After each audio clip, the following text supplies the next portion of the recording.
na pala ako nagpakilala. Tungkol saan bang topic dun sa gang, di ba mamera? O teka muna, nandito pala ako kasi nakita ko kasama ko ang gang dito na SD pangalan dito sa Mulabe. Kasi nakita ko agad-agad nga pumepepe. O kahit ano, gagawin ko ang lahat. Kahit na pagdadrag, magmariwana o sikat.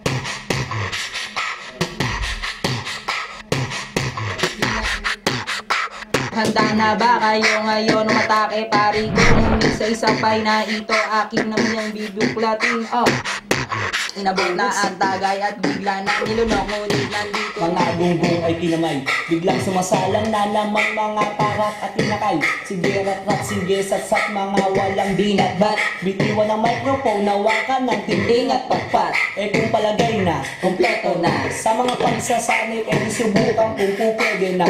Sa aming lumanay pag ginulat kita at naabutan, masusuray-suray baka sumabak na nag-ianda. Kapaletay agaw, buhay baka bibigay bumula. Kaya wag nang matulala, di nyo ba alam kung sino gumagawa lang hinala? Paano hindi nyo kilala?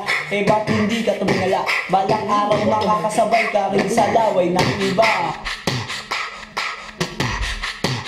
kung mapalang naman ang pag-uusapan, isip ko mambibig at wala kang malalaman. Mga temple na mukhang dugyot, sponsoran man ang damit, mukha pa rin dugyot. Forget the wrong and the